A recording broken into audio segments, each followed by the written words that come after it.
Hello everyone, welcome to the second episode of Adaptations of the Hive. Once again, this series is here to talk about the different playstyles Tyranids have and the tips and tricks to play the army that you want to play most efficiently. Last time we talked about the two most common lists that Tyranids play, most known as Nidzilla or the Gaunt Carpet.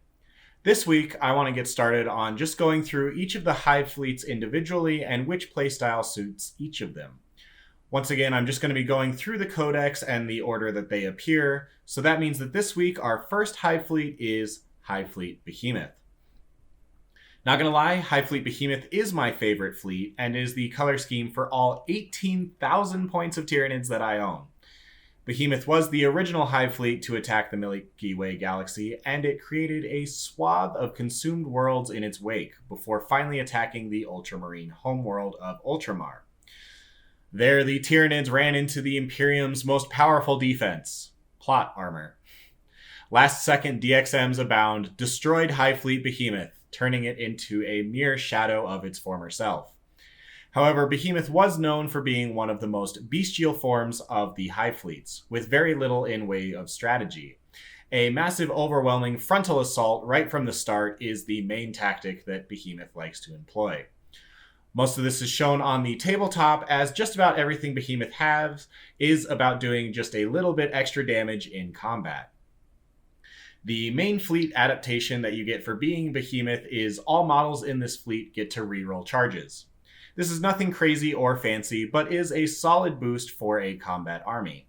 Especially coming in from reserves, this makes your deep striking from a 9-inch charge up to a 50% chance, and you jump up to a 70% chance if your unit has adrenal glands. While this is a nice bonus, and it is definitely the Hive fleet that you want to be using for deep strikers, it's not Behemoth's main point. Its unique stratagem is pretty underwhelming. For 1 CP, when you make a charge, you roll a die for each model within 1 inch of the enemy unit, and on a 6 you do a mortal wound. If it's a monster, then you do a wound on a 2-up, if you're the monster that has completed the charge.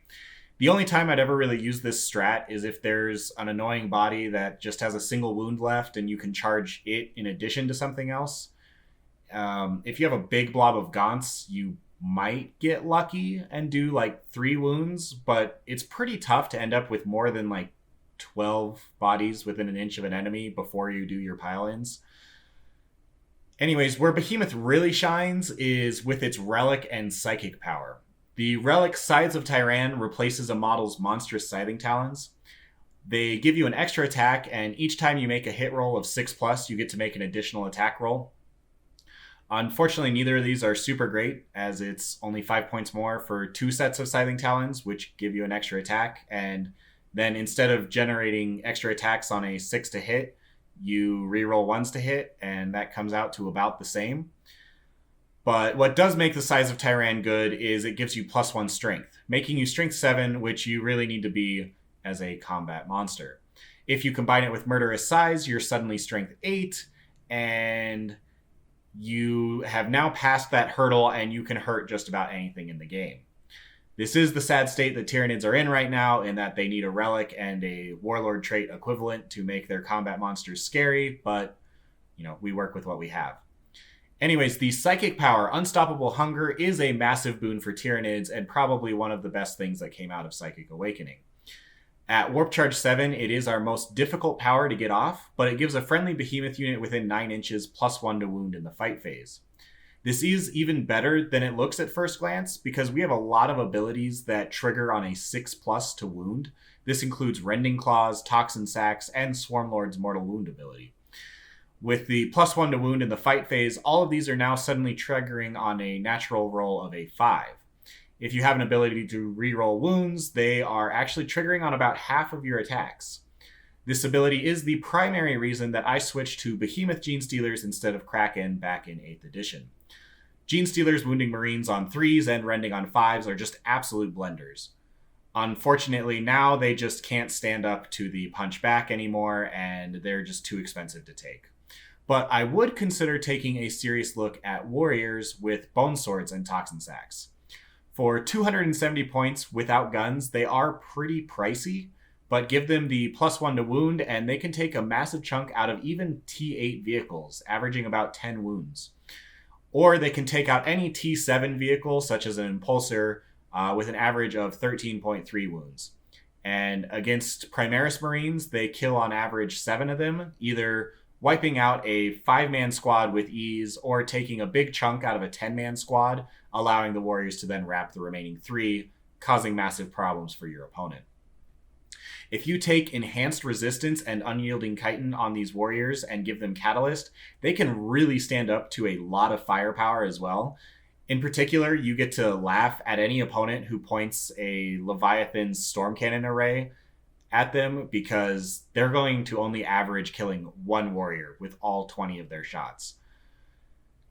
Highfleet Behemoth is the only Hive Fleet that I would really try a Trigon in. You give it Murderous Size and Adrenal Glands, and it's just this giant glass cannon that'll kill a big target that it charges and then die horribly. So make sure to get your 150 points worth. Behemoth in general has this playstyle of glass cannons, and it is a very melee-focused Hive Fleet.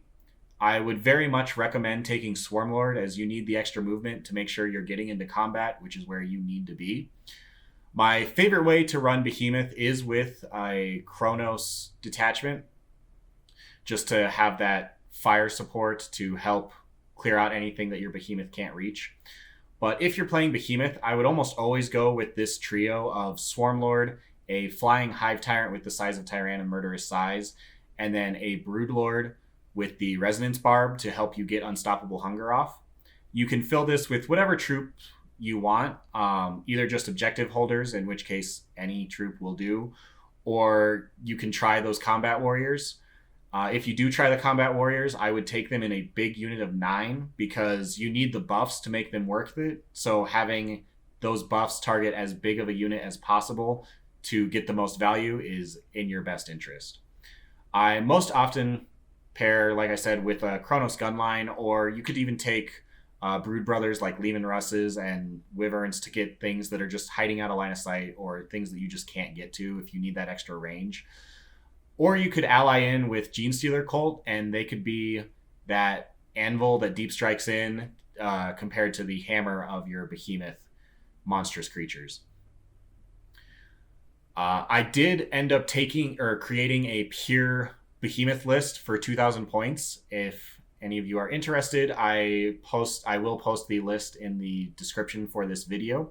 But for 2,000 points, pure Behemoth, I used a single battalion that uses that trio that I just talked about, with Swarmlord, Flying Hive Tyrant, size of Tyrant, and Murderous Size, and then a Broodlord with that Resonance Barb and Unstoppable Hunger.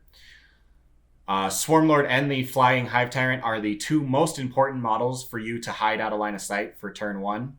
And then you slingshot that Murder Tyrant against your opponent's biggest, scariest unit, take it out, fighting twice if necessary, and then overrun back out of line of sight with his massive 16-inch move plus an advance, in order to keep him alive. It is a nasty combo. And then I filled out the troop choices. I did take 1 large squad of 9 warriors, all with Bone Swords, Adrenal Glands, and Toxin Sacs.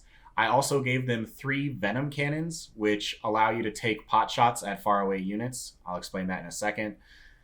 It is a very expensive unit, but this is going to be your durable OBSEC unit that steals objectives out from under your opponent. Use the Venom Cannons to kill a couple models from a squad that you need to make a charge against, and use the new Hunter's Drive stratagem, which gives you the 3d6 charge, drop the lowest, and then with Behemoth you can reroll it. Just don't shoot yourself out of charge range. I then filled the troops with 3 units of Rippers and 2 units of Min Gaunts. These are purely to sit on objectives and scoring secondaries. I then, in the elite spot, took 3 Lictors, doing the same job, just scoring secondaries, and they do provide another option for you to bring your warriors in if you need to through the Pheromone Trail stratagem. And then I finished the elites with a Maleceptor, who can be useful for the Encephalic Diffusion strat, depending on what your opponent is playing.